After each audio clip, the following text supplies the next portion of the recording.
10 years ago, a crack commando unit was sent to prison by a military court for a crime they didn't commit. These men promptly escaped from maximum security stockade to the Los Angeles underground. Today, still wanted by the government, they survive as soldiers of fortune. If you have a problem, if no one else can help, and if you can find them, maybe you can hire the A-Team.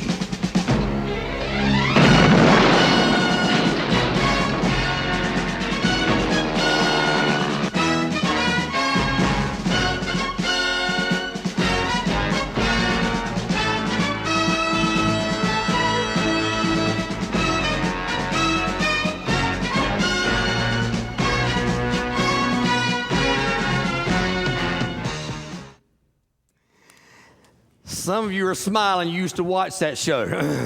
Man, I loved the A-Team back in the 80s. Some of you are sitting and going, who is that?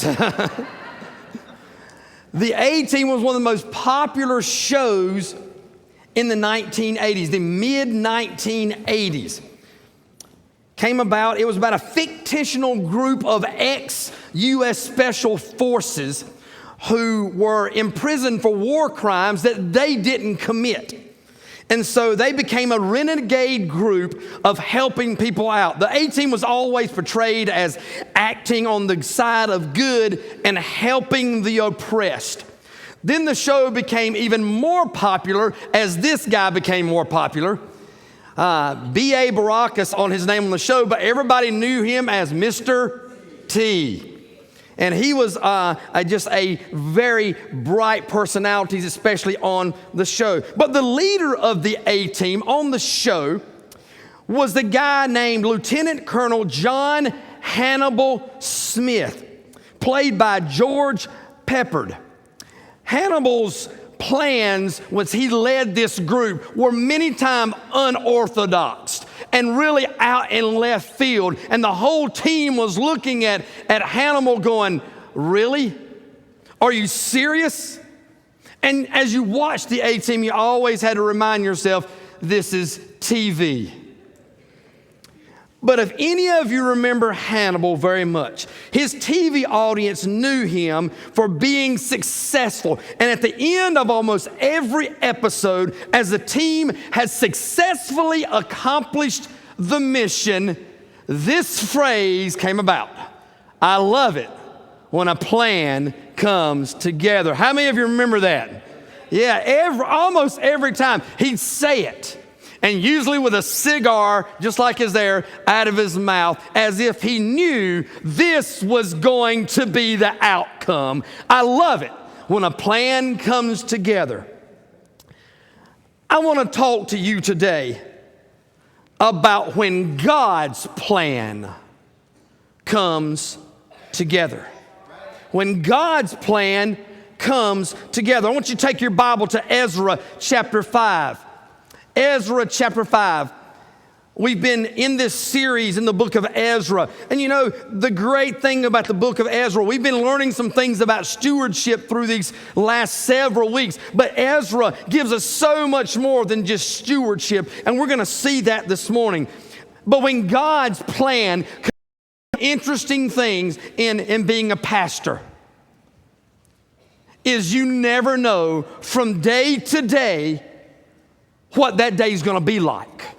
I may have nothing on my agenda except coming in and spending the whole day in the office and studying or having a staff meeting or having some other meetings. I may have nothing scheduled on my calendar, but by 8 o'clock or 8:30, sometimes before then, my day has filled up, or I'm off to an emergency, or I'm going somewhere to minister to someone. I never know what kind of day I'm going to have. But I tell you what, for tomorrow, God has a plan for my life.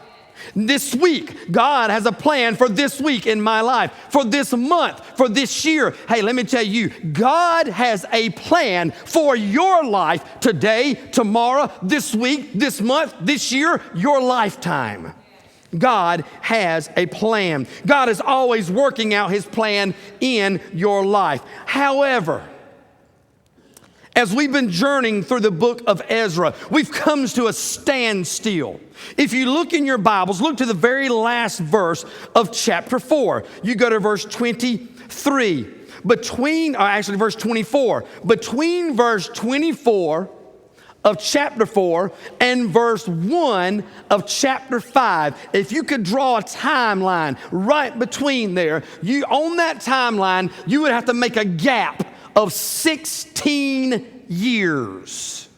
You say, well, Chris, why is that significant? Well, the building project, which the children of Israel have gone back to their homeland to rebuild that temple, the building on that temple has ceased. They've come to a standstill. They're being protested. They're facing opposition, and they've had to come to a halt, and there's 16 years. 16 years the children of Israel have been waiting to restart the rebuilding of that temple that they had once begun. Can you imagine when they went back there to start rebuilding after the 16-year wait? Can you imagine what the property looked like? All they had done was lay the foundation. Have you ever passed by a home that was being constructed and evidently something happened during the construction period? Maybe there was a problem with the loan. Maybe there was a problem with the person's credit. Maybe there was a problem with the builder. Something went wrong. Maybe somebody passed away and the house is just partially complete. You ever seen one of those? And if it goes very long, boy, the grass starts growing up and the weeds start growing up, and you can tell that house has not been finished and someone has left working on that house. Can you imagine when the children of Israel came back after 16 years to begin work on that temple? Let me tell you what, somebody better have a big bush hog, because the place probably looked horrible. So they came back, and now they're beginning to work. Look with me. I want to start in verse 24 of chapter 4.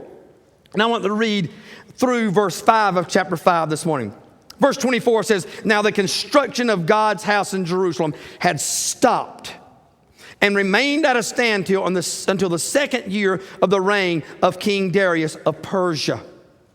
But when the prophets Haggai and Zechariah, son of Iddo, prophesied to the Jews who were in Judah and Jerusalem in the name of the God of Israel who was over them, Zerubbabel, son of Shealtiel, and Jeshua, son of Jozadak, began to rebuild God's house in Jerusalem. The prophets of God were with them, helping them.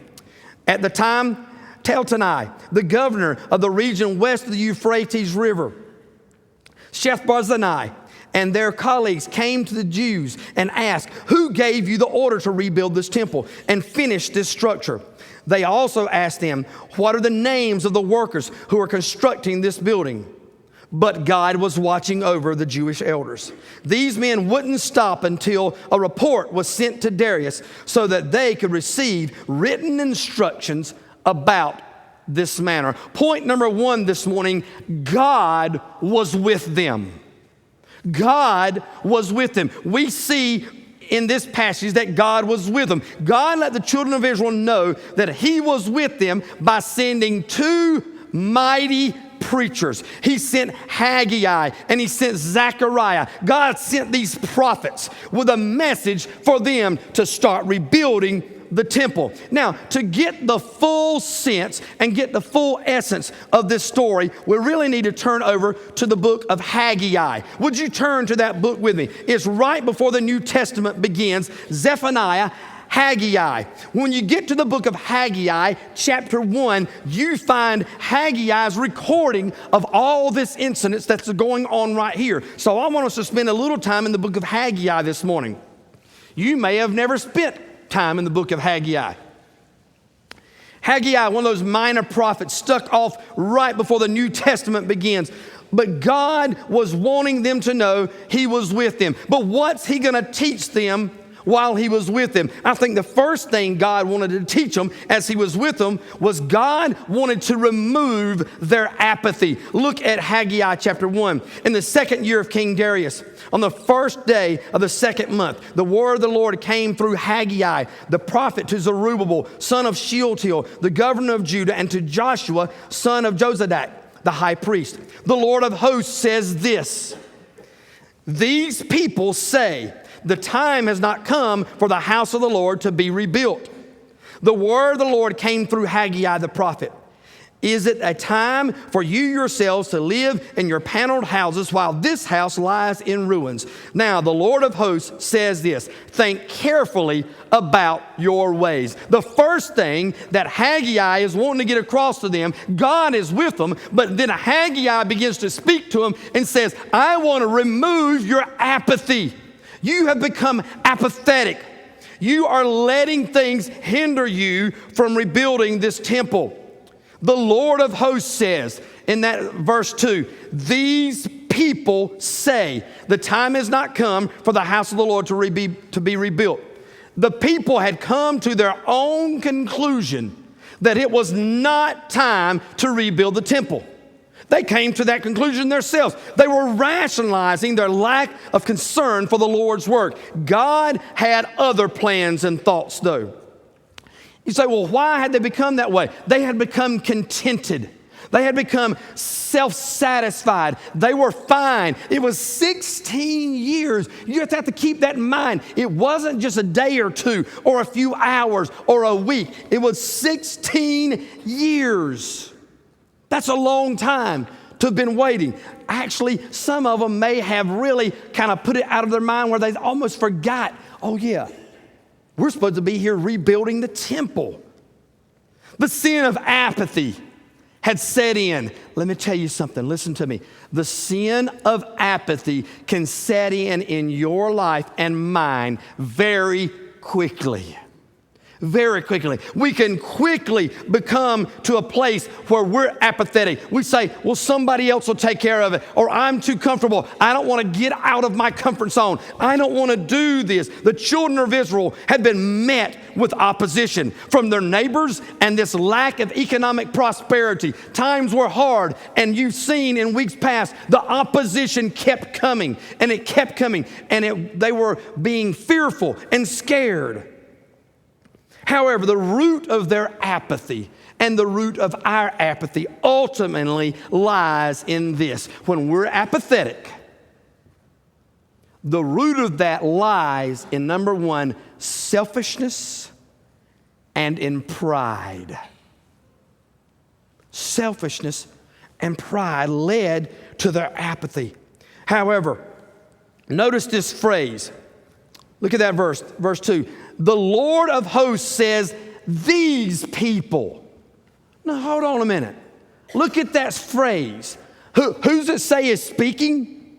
God himself. The Lord of hosts was saying, these people. Who were the people he's talking about right here? The children of Israel. Whose people are they? God's people. Okay. Then why didn't he say, my people? You know, once in a while, if my boys do something that we're not really happy with, I'll look at Kim and I'll say, your son did this. God is saying at this moment, not my people, these people. These people have said the time has not come. I haven't said that, God says. These people have said that the time has not come. God would have normally said, my people. Listen, they were enjoying their wealth themselves and not wanting to be concerned about the temple. And God wasn't happy. Let me tell you this. I grew up in a house, and some of you know how this is. There's an old saying, and it was really true in my house. If mama ain't happy, ain't nobody happy. That's the way it was in my house. Growing up, when mama wasn't happy, the whole house was on edge. Now, she might have been crippled, and her hands were like this, and she couldn't come after you very fast. But buddy, if she ever caught you. But when mama wasn't happy, wasn't nobody happy. Let me tell you what, you don't want God unhappy with you. Don't get to a place where God's unhappy with you. God was unhappy because the people had become apathetic. The next thing, God wanted to bring about a sense of urgency about this house. That's in verse 3 and 4 that we just read. Other things had began taking priority. They weren't looking after what God had told them to do. And the Haggai was wanting to bring about an urgency, and God was wanting to bring about an urgency. They were more concerned, as the Bible said, look in verse 3 or verse 4. Is it a time for you yourselves to live in your paneled houses while my house lies in ruins? They were more concerned about their own homes, their own lives, their own well-being, and they have become apathetic about God's house and God's well-being and God's property. They had become apathetic. If you look down to verse 10, I think I've got this up there for you. It is even reminded us again, this is the declaration of the Lord of hosts, because my house still lies in ruin while each of you is busy with his own house. God saying, hey, you've forgotten me. You're down here doing all this stuff and busy and making a name for yourself and worried about your own house, and you've let it sit here for 16 years. God is reminding them of the urgency. Listen, we can get our lives so full of things, so full of stuff, so full of agendas. Even we can get ourselves so full in church things that we miss the boat with God. Let me tell you, some people sometimes come to me and say, and I understand what you're saying when you say this to me, I just feel like I need to be doing something. I feel like I need to be doing something. I want to be involved in the church. Hey, we want you to be involved. We want you to be doing something. But listen to me, God is much more concerned about who I am than what I'm doing for Him. Now, if I am who God wants me to be, the other part will take care of itself. But God is far more concerned, and God wanted to bring them to a sense of urgency. The next thing, God reminded them of the blessing they were missing out on. Look at Haggai 5. Now the Lord of hosts says this, think carefully about your ways. You have planted much, but harvested little. You eat, but never have enough to be satisfied. You drink, but never have enough to become drunk. You put on clothes, but never have enough to get warm. The wage earner puts his wages into a bag with a hole in it. The Lord of hosts says this, think carefully about your ways. Go up into the hills, bring down lumber, and build the house. Then I will be pleased with it and be glorified, says the Lord God. Listen, the harder we work sometimes, we try to get more and more and more and more. We work for things in within ourselves to get more things, the less happy we are. You know, my dad used to say, he would say to my mom, Ann, I'm getting that fever. And my mom usually knew what that meant. You ever been bitten and had the new car fever? And you start looking, and you start looking, and you're looking for a new car, and that new car fever kind of gets you. And then you get that new car, and oh man, that thing's just wonderful. It's got that new car smell. If you could bottle that smell, you'd be a millionaire. But you got that smell and you got the ride and nothing's going wrong with the car because it's new. And man, you love that vehicle until day one of the next month when that new payment comes in. And then that car is not so nice. You know, that car don't smell as good today. But we work for these things. Listen, if we neglect God, God will neglect us.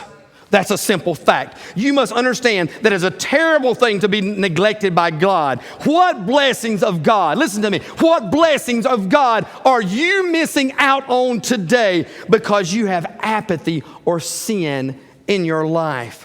Peter Williams says this, when we marginalize God and neglect His work, He removes His blessing and our lives become spiritually impoverished. Listen, we are the ones missing out. I hear people say from time to time, well, I'm just upset with this person, so I'm not going to go to church. I'm upset with that person. As Archie would say, well, do tell. Who in the world do you think you're hurting? If I'm mad with Brian and I'm going to say, well, Brian made me mad, I'm offended at Brian, I'm just not coming to church. You know what? I'm not doing anything but hurting myself. By the way, you need to be here tonight. I want you to be here tonight. I'm going to go ahead and tell you the title of the sermon. Foul. I've been offended. I'm going to talk about being offended and being the offender. I would love for you to come back tonight. We are the ones missing out on the blessings of God. When we're not in the right relationship. Listen, I'm telling you here today, listen to me, with all the compassion in my heart. If you're not listening to the voice of God and obeying, you are the one that's being hurt. But more than that, you're hurting God. But you're being hurt because you're missing out on the blessings of God. But you're also hurting God. God is saying to us today as Christians and as Americans, as verse 5 and verse 7 say, think carefully about your ways. Boy, there's a lot right there. I could preach a whole sermon on that. Listen, we need to think. Think what we're costing ourselves in God's blessings when we don't obey. Here in Haggai, God also confirms what he said in Ezra. Look at Haggai 13. Haggai, the Lord's messenger, delivered the Lord's message to the people. I am with you. This is the Lord's declaration. Point number 1 this morning, God was with them. Point number 2, and it'll be much shorter than the point number 1, God was watching them. God was watching. Now, back to Ezra. You can flip it right back. We're done in Haggai. Flip it right back to Ezra, chapter 5, verse 5. But God was watching over the Jewish elders. Even though negotiations were still going on with Darius, and God's sovereign hand of protection was protecting the children of Israel and allowing the work to continue, the children of Israel were facing more resistance. You know, there's something you need to know right there. You need to get this morning. Children of Israel have faced resistance and resistance and resistance. You need to know Satan is relentless. He doesn't give up.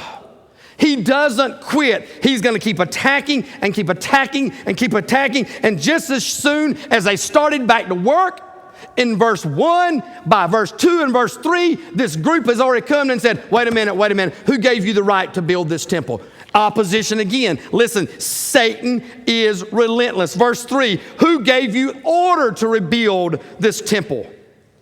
The letter was written to Darius questioning the children of Israel and asking to go search the archives. They say, these men who are building the temple, they said it's in the archives that a king had decreed that they could come and rebuild the temple. Now, they must wait for that king's reply.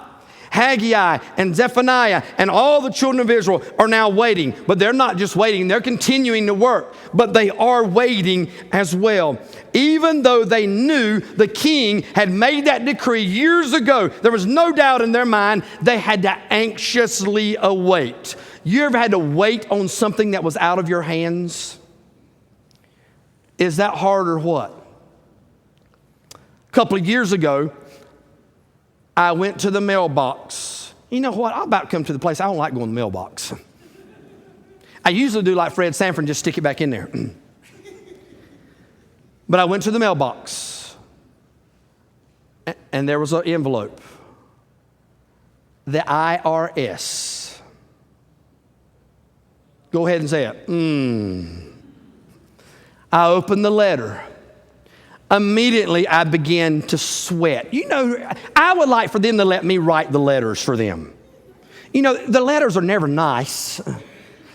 Dear Mr. Truitt, we're so sorry to have to tell you this, but we've got a question about something on your taxes. We're praying about it. Hope that you'll pray about it. I could write a good letter for them. Mr. Truitt, recently, one of our people has found a question in your tax return. Would you please call us as soon as possible to resolve this matter? Immediately, I began to sweat. I walked in the house. Kim said, what is wrong with you? Is Jesus in the front yard? I said, no, I wish he was. I took it straight to my CPA. He said, oh, I know exactly what this is about. I'll call and we can take care of this. I said, are you sure? And I really needed him to say, yes, I'm absolutely sure. But he said, I'm pretty sure. That didn't sit too well. In 2 days, we had the answer.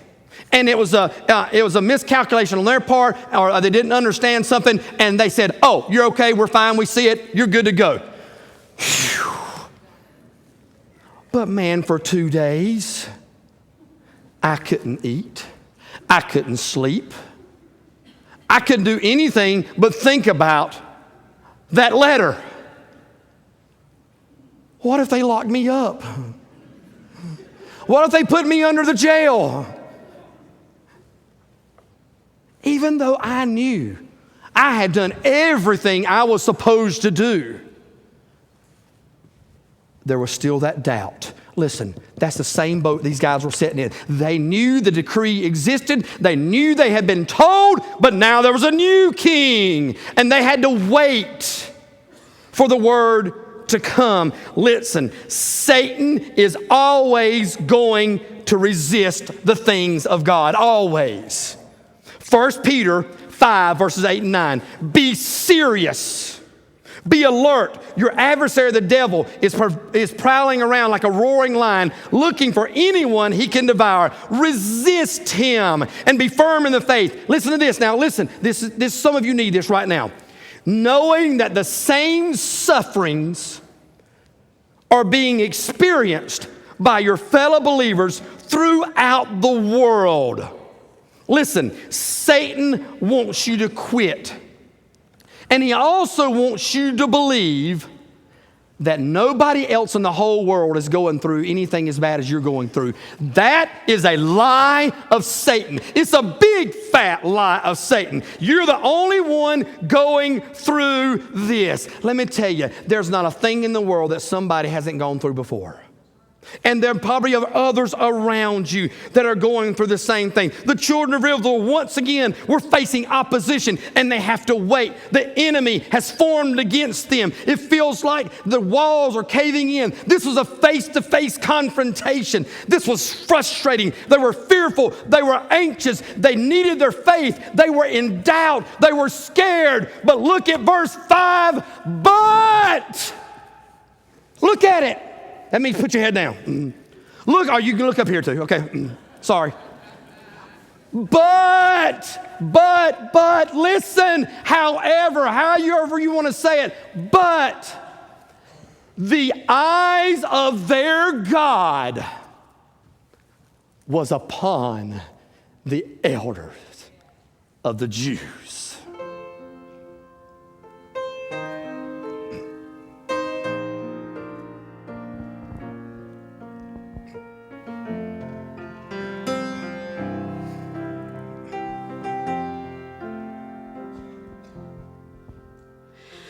Why should I feel discouraged?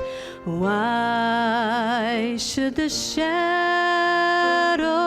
come? Why should my heart be lonely and long for heaven and home when Jesus is my portion, my constant friend is He, for His eye is on the sparrow, and I know He watches me, for His eye is on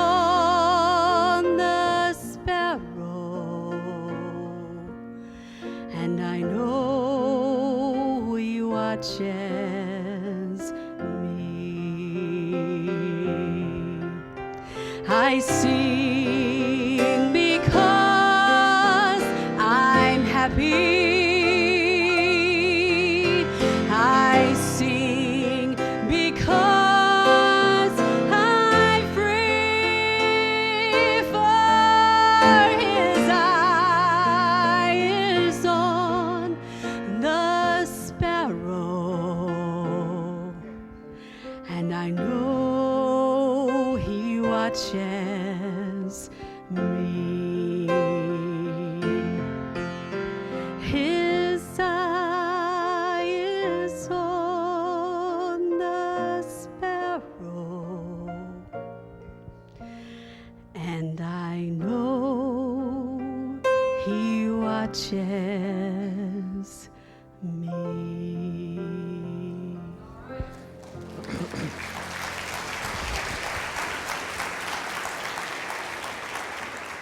God was watching. I tell you what, God's watching you today too. Last point, no, God was at work around them. We get to chapter 6, we find that the original document had been found. In verse 8 of chapter 6, King Darius sets the record straight. He says this, and it's a long verses there, I won't read it. He said, "We have found the document. It is official. They're going on with it. And I make today this proclamation. Anybody who stands up against God's people shall be put to death. Thus saith the Lord." This is the decree of me, the King Darius. Listen, he stood up and made a great decree, and he meant business. God was at work. How was God at work? God was at work through prayer. The children of Israel had been busy on the temple, and they had been busy on their knees. God was at work with prayer. Prayer was working. Look at verse 10. This is the king talking, so that they can offer sacrifices of pleasing aroma to God of heaven and pray for the life of the king and his family. Listen, this was a pagan god. He didn't care about the children of Israel. He didn't care about God, but he says, this is the decree. Anyone who argues against it, I'll put him to death. Furthermore, build a house of God so that you, the people of God, can pray for me, the king. God was at work. God was at work in prayer. God was at work. Why did this ungodly king desire for God's people to pray for him and his family? Listen, there are times when God is at work, you can't explain what he's doing and how he's doing it. You can't tell me how God's going to work next. He may work through a sermon, but I tell you what, he may work through you out on where you work, beside a machine, with a coworker, or in the break room, or in the yard when you're mowing grass. There's no telling how God's going to work.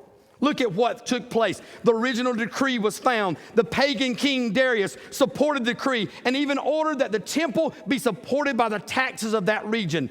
He orders anyone who interferes will be put to death. The orders for the work on the temple to be finished. And in verse 14, it says this: they finished the building according to the command of the God of Israel. Mission accomplished. God was through with his plan for that moment.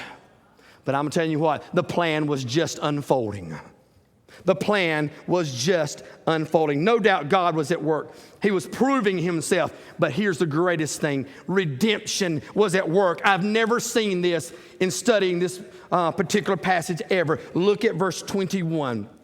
I am almost through. The Israelites who had returned from exile ate it, together with all who had separated themselves from the unclean. That's a very important verse. What's important about that? They had separated themselves from uncleanliness, the Gentiles of the land, in order to worship the God of Israel. These Gentiles were once pagan people living a lifestyle that was absolutely in opposition to God. And at the rebuilding in the temple, as things were going on, they came back and they cleansed themselves. And here's what happened in verse 21. And the whole entire Bible is based on this word. You know what happened? Redemption took place. There were some people's lives that were changed, and they said, we've seen God work. We want in on it. God do a work in our lives. Listen, they were not only caught up in what was going on in the building, they were caught up in what God was at work and what he was doing. You ever seen God move in a mighty way? In 1835, Hudson Taylor, the great missionary, was on a boat sailing from Liverpool to China on a ship called the Dumfries.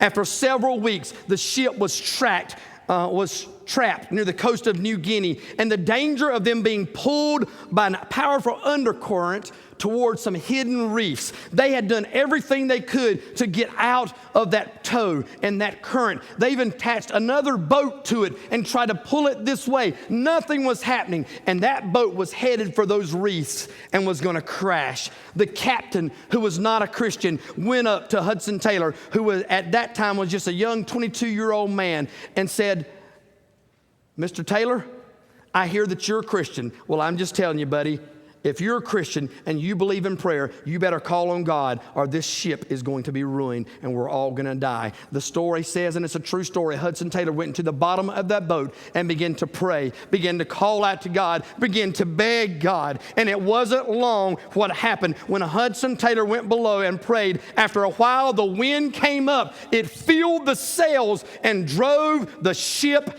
out of danger. Listen, I'm telling you, when you cry out to God and you surrender your life to God, God will do some incredible things that you never thought were possible. God was with, he was watching them, and he was at work. Let me ask you a question. What are you missing out on that God wants in your life? Are you allowing God's plan to come together?